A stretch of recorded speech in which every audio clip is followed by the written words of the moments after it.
প্রিয় শিক্ষার্থী বন্ধুরা, welcome to maths and science universe. ভালো আছেন নিশ্চয়ই বন্ধুরা।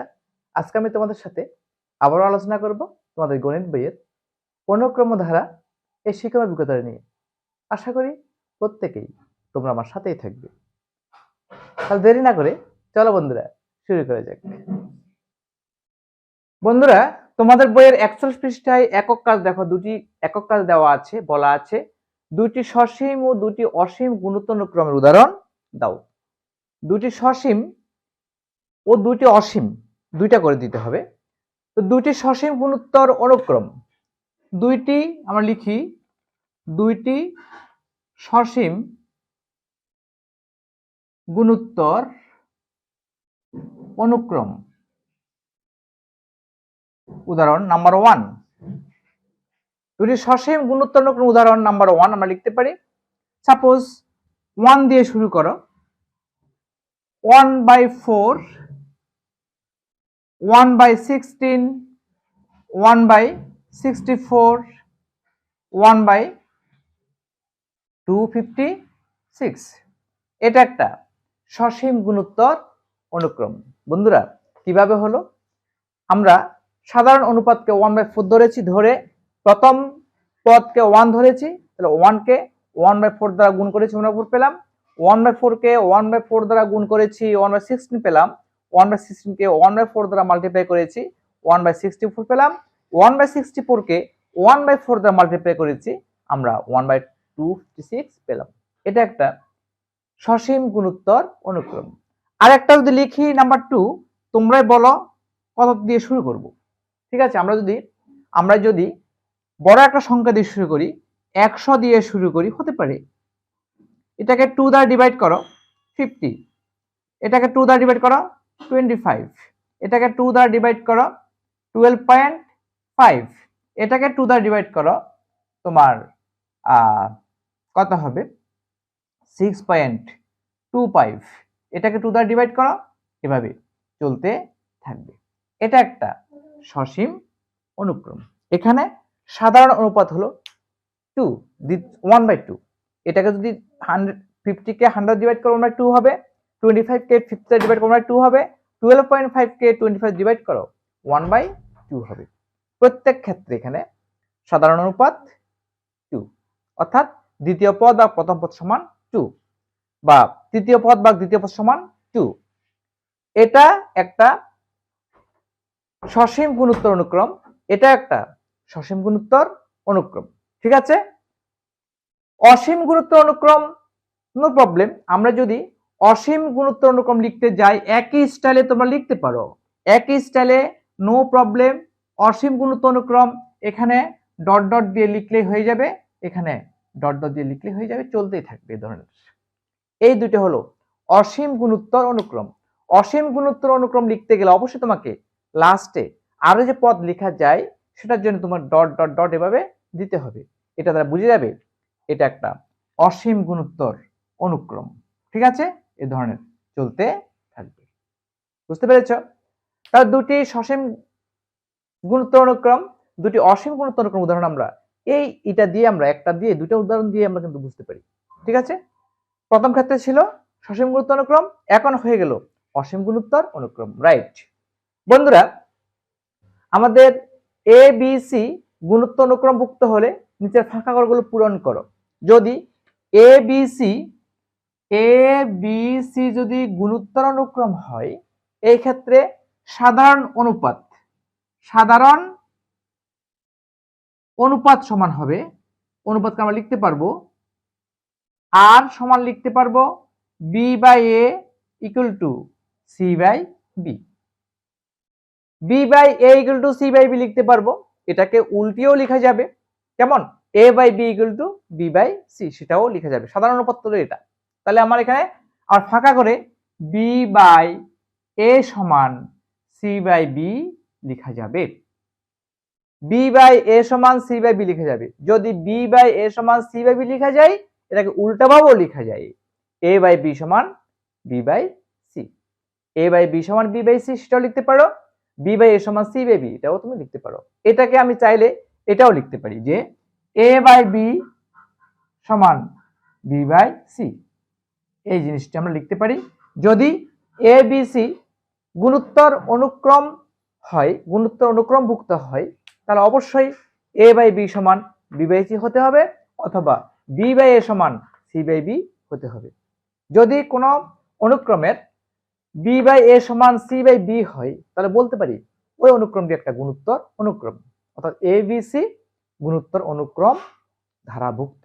রাইট? ওকে, আশা করি তোমরা সবাই বুঝতে পেরেছো। বন্ধুরা, গুণোত্তর অনুক্রমের সাধারণ পদ বা nতম পদ নির্ণয় আমরা কিভাবে করব? দেখো, তোমাদের বইতে 3টি অনুক্রম দেওয়া আছে। এই 3টি গুণোত্তর অনুক্রমের সাধারণ অনুপাত পরের 3টি পদ নির্ণয় করতে হবে। হ্যাঁ, এখানে 3টা পদ দেওয়া আছে, পরের 3টা পদ কি হবে? এখানে 3টি পদ দেওয়া আছে, পরের 3টি পদ কি হবে? এখানে 3টি পদ দেওয়া আছে, পরের 3টি পদ কি হবে সেটা নির্ণয় করতে হবে। সিম্পলি আমরা করতে পারবো, নো প্রবলেম। তো একটা আমরা করি। দেখো, তোমাদের বইতে তোমরা যেভাবে ছক দেওয়া আছে সেই ছকটি তোমরা পূরণ করবে, ঠিক আছে? ওকে, প্রথম গুণোত্তর ধারাটির প্রথম পদ কত? 6। সাধারণ অনুপাত কত? সাধারণ অনুপাত কি হবে? সাধারণ অনুপাত সমান 18/6 ইকুয়াল টু 3।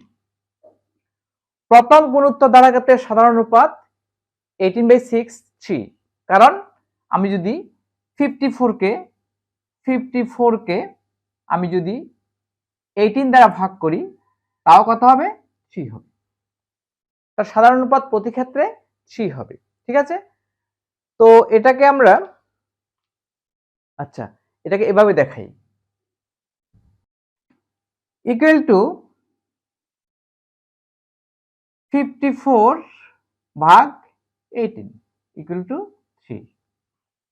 প্রথম গুণোত্তর অনুক্রমটির সাধারণ অনুপাত 3, তাহলে পরবর্তী পদগুলো কি হবে? আমরা 6 কে 3 দ্বারা গুণ করবো 18 পাবো, 54 কে 3 দ্বারা গুণ করবো পরের পদ পাবো, সেটাকে 3 দ্বারা গুণ করবো পরের পদ পাবো। আমরা 3 দ্বারা মাল্টিপ্লাই করে করে পরবর্তী পদগুলো পাবো, কারণ পরবর্তী পদ পূর্ববর্তী পদের 3 গুণ, পরবর্তী পদ পূর্ববর্তী পদের 3 গুণ। তাহলে এখানে চতুর্থ পদ কি হবে?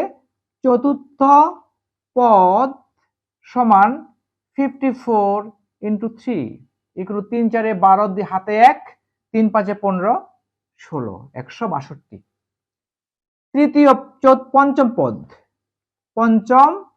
পদ সমান 162 ইন্টু 3 ইকুয়াল 3 দুগুণে 6, 3 6 18 8 হাতে 1, 3 একে 3 4 486।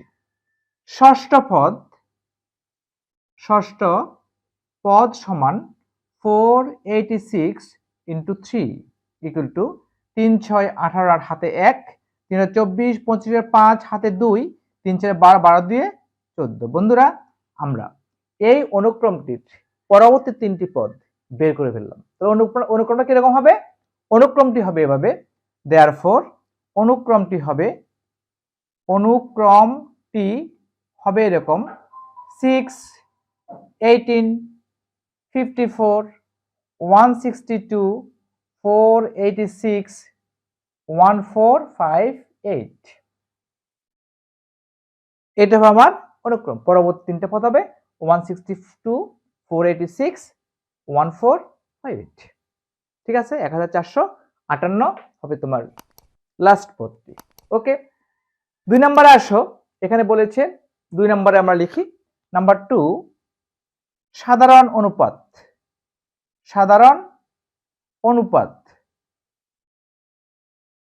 সমান 9x square divided by 3x equal to 81x cube by 9x square equal to কত হচ্ছে? ডেফিনেটলি 3x হচ্ছে।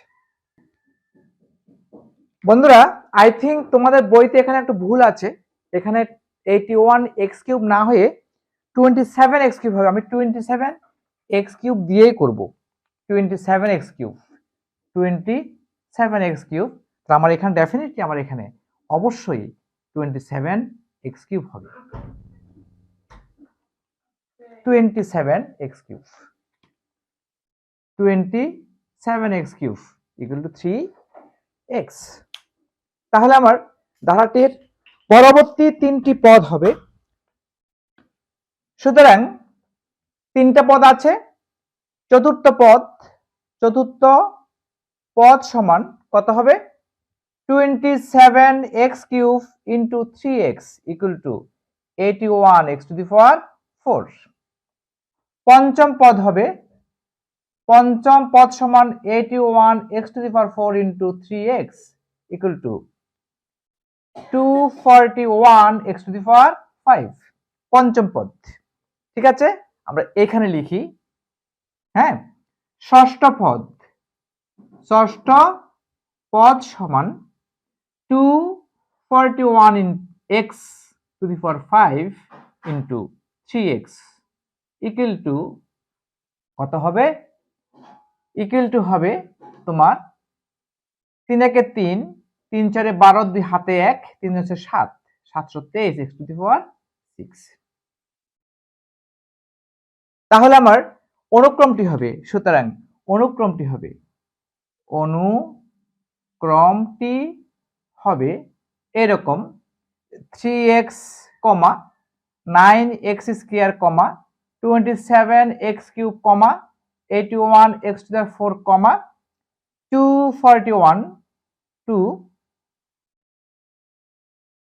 240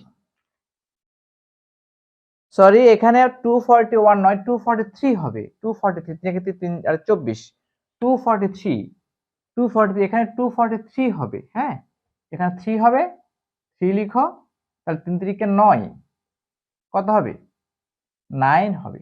3 3 9, 3 4 12 হাতে 1, 3 হচ্ছে 7, 729, 243x টু দি পাওয়ার 5 এবং লাস্ট ওয়ান হবে 729x টু দি পাওয়ার 6। এভাবে আমার গুণোত্তর ধারা 3x, 9x square, 27x cube, 81x to the 4, 243x to the 5, 729x to the power 6। বুঝতে পেরেছ? আমি যদি দ্বিতীয় পদকে প্রথম পদ দ্বারা ডিভাইড করে আমরা 3x পাবো, এটাকে এটা দ্বারা ডিভাইড করলে আমি 3x পাবো। ওকে, আশা করি বুঝতে পেরেছ যে এই অনুক্রম ধারাটির সাধারণ অনুপাত কি হবে এবং গুণোত্তর ধারাটির পরবর্তী তিনটি পদ কি হবে। ওকে, নেক্সট ওয়ান, আমরা এটা একটু মুছে দিই, কেমন? এটা একটু মুছে দিচ্ছি। 3 নম্বর দেখো, অনুক্রম ছিল এটা 6, 25, 25, 5। অনুক্রমটির সাধারণ অনুপাত সমান 25/625 equal to 5/25 equal to 1/5। অনুক্রমটির সাধারণ অনুপাত হবে 1/5। এটাকে 1/5 দ্বারা মাল্টিপ্লাই করো, 25 পাবে। 25 কে 1/5 দ্বারা মাল্টিপ্লাই করো, এটা পাবে। তাহলে আমরা পূর্ববর্তী পদগুলোকে 1/5 দ্বারা গুণ করে করে পেয়ে যাব। চতুর্থ পদ সমান কত হবে 5 ইন্টু 1/5 ইকুয়াল টু 1। এই গুণিত ধারাটির চতুর্থ পদ হবে 1। পঞ্চম পদ সমান 1 ইন্টু 1/5 ইকুয়াল টু 1/5। পঞ্চম পদ হবে 1/5। ষষ্ঠ পদ সমান 1/5 ইন্টু 1/5 ইকুয়াল টু 1/25। ষষ্ঠ পদ হবে 1/25। তাহলে আমরা অনুক্রমটি দেয়ারফর অনুক্রমটি হবে কি হবে 6, 25, 25, 5, 1, 1, 1/5, 1/25। 1 2 3 4 5 6 পরবর্তী তিনটা পদ হলো এই তিনটা পদ। ঠিক আছে, আমরা অনুক্রমটি নির্ণয় করে ফেললাম। অনুক্রমটির পরবর্তী তিনটা পদ আমরা নির্ণয় করে ফেললাম। বন্ধুরা, আমরা এভাবে সাধারণ অনুপাত দিয়ে পূর্ববর্তী পদকে গুণ করে করে করে পরবর্তী পদগুলো পেতে পারি, কিন্তু এখানে একটু প্রবলেম আছে। আমরা এভাবে বের করতে পারবো, ঠিক আছে, যতক্ষণ সময় লাগুক না কেন আমরা কিন্তু এভাবে ষষ্ঠ পদ, সপ্তম পদ, অষ্টম পদ, নবম পদ, দশম পদ আমরা বের করতে পারবো, নো প্রবলেম। কিন্তু তোমাকে যদি বলে যে এই অনুক্রমটির 100তম পদ কত, তাহলে তোমাকে 100তম পদ বের করতে গিয়ে তোমাকে ঘাম জড়াতে হবে, প্রচুর সময় ব্যয় হবে। কারণ এখানে ষষ্ঠ পদ পর্যন্ত আছে, সপ্তম, অষ্টম, নবম, দশম, এভাবে একদম তোমাকে 100তম পদ পর্যন্ত যেতে হবে, অনেক সমস্যাপক্ষ বিষয়। তাহলে আমরা তো এভাবে করতে পারবো না, আমাদেরকে অবশ্যই ছোট্ট কোনো নিয়ম, ছোট্ট কোনো তোমার ফর্মুলা আমাকে অবশ্যই বের করতে হবে, যেটার সাহায্যে আমরা যে কোনো তম পদ, যে কোনো নাম্বার পদ বের করতে পারি। তাহলে আমাকে এভাবে করলে হবে না। আমাকে যদি বলা হয় এই অনুক্রমটির 100তম পদ কত, আমরা কিছুক্ষণ আগে আলোচনা করেছিলাম যে কোন অনুক্রমের সাধারণ পদ হলো a r two the power n-1। কোন গুণোত্তর অনুক্রমের সাধারণ পদ a r two the power n-1। এখানে এর মান, আর এর মান, এর মান বসিয়ে দিলে কিন্তু পেয়ে যাব অনুক্রমটির 100তম পদ। আমি যদি এই অনুক্রমটির 100তম পদ বের করতে চাই, সাপোজ এই অনুক্রমটি 3 নম্বর অনুক্রমটির 100তম পদ, 3 নম্বর অনুক্রমটির 100তম পদ কত হবে আমরা একটু এখানে বের করতে পারি। এর ভ্যালু কত? 625। আর এর ভ্যালু কত? আর এর ভ্যালু হলো 1/5, 1/5। আর n এর ভ্যালু কত? 100, 100 মাইনাস 1। এ হলো এই অনুক্রম ধারাটির 100তম পদ। তোমাকে এই ষষ্ঠ পদ, সপ্তম পদ, অষ্টম পদ, নবম পদ এভাবে যেতে হবে না। তুমি এই ফর্মুলা অ্যাপ্লাই করে তুমি অবশ্যই যে কোনো সংখ্যক পদ, যে কোনো নাম্বার পদ, যে কোনো তম পদ তুমি বের করতে পারবে। আমি যদি ক্যালকুলেট করি 625 ইন্টু 1/5 টু দি পাওয়ার 99, এতটুকুই থাকুক, আমার 100তম পদ হবে এটা। আমি ক্যালকুলেট করে কিন্তু এটাকে ফ্র্যাকশনে নিতে পারবো, দশমিক ভগ্নাংশে নিতে পারবো, সাধারণ ভগ্নাংশে নিতে পারবো। ঠিক আছে, ওকে। তাহলে আমরা একটা অনুক্রম, গুণোত্তর অনুক্রমের যে কোনো পদ আমরা এই সূত্রে প্রয়োগ করব। এই সূত্রটি কিভাবে বের করা যায় সেটা আমরা পরবর্তী পর্বে আলোচনা করব। ঠিক আছে বন্ধুরা, ওকে। বন্ধুরা, আজকে পর্যন্তই। আমার ভিডিও তোমাদের কেমন লেগেছে?